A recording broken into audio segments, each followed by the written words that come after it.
Berdasarkan Impres nomor 1 tahun 2022 tentang optimalisasi pelaksanaan program jaminan kesehatan nasional, pemerintah mewajibkan kepesertaan BPJS dalam beberapa pelayanan publik. Pelayanan apa saja itu dan mengapa aturan ini diimplementasikan?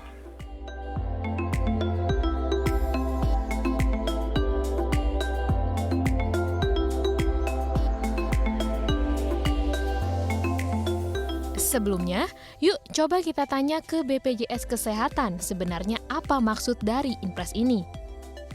Halo Pak Iqbal Anas, selamat siang. Terima kasih waktunya untuk CNBC Indonesia. Ya Pak, kami ingin bertanya terkait Impres nomor 1 tahun 2022 tentang optimalisasi layanan jaminan kesehatan nasional yang mewajibkan BPJS untuk beberapa layanan publik. Sebenarnya apa Pak maksud dari aturan ini? Apakah optimalisasi ini berarti iuran yang selama ini diterima BPJS Kesehatan belum optimal? Jadi lebih pada impres ini adalah mengendorse orang yang selama ini belum terpapar terkait dengan kebutuhan bersama.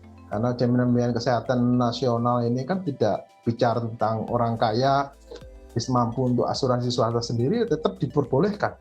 Tetapi secara kewajiban bernegara dia harus ikut dalam skema ini untuk bergotong royong. Karena itu amanat konstitusi yang dalam hal ini pemerintah sudah bertanggung jawab untuk memberikan kepada penerima bantuan iuran. Kami perlu tegaskan bahwa ini tidak berhubungan dengan kesulitan finansial BPJS Kesehatan.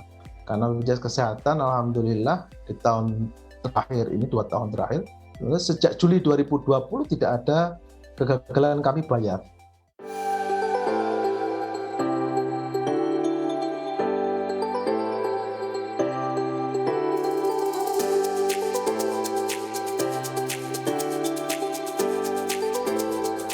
Jadi, per 1 Maret 2022 ada 7 pelayanan publik yang mensyaratkan keanggotaan BPJS Kesehatan, yakni jual beli tanah, mengurus SIM STNK dan SKCK, daftar haji atau umroh, pengajuan KUR, pengajuan izin usaha.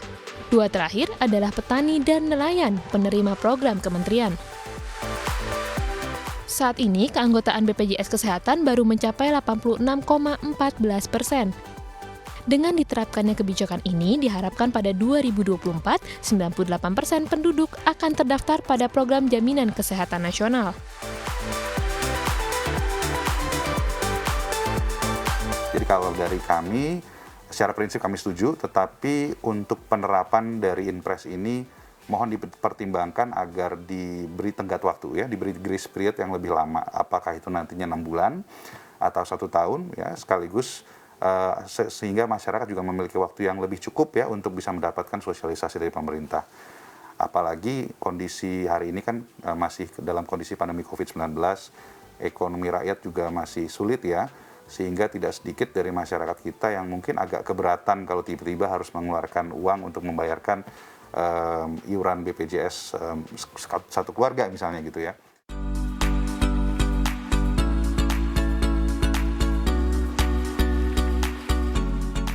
Salah satu layanan publik yang mensyaratkan keanggotaan BPJS Kesehatan adalah layanan jual beli tanah yang berlaku mulai 1 Maret 2022.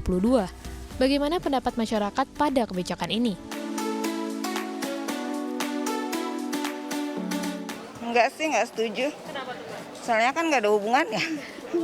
Prinsipnya kan itu kan saling tolong-menolong lah gitu ya.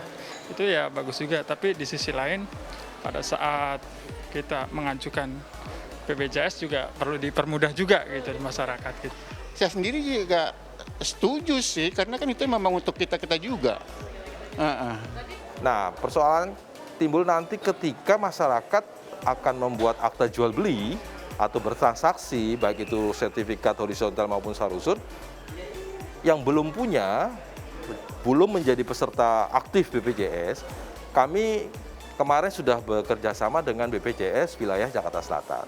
Kami di sini akan membuka counter, ya, counter BPJS untuk mengatasi atau mencari solusi masyarakat yang belum menjadi peserta aktif BPJS.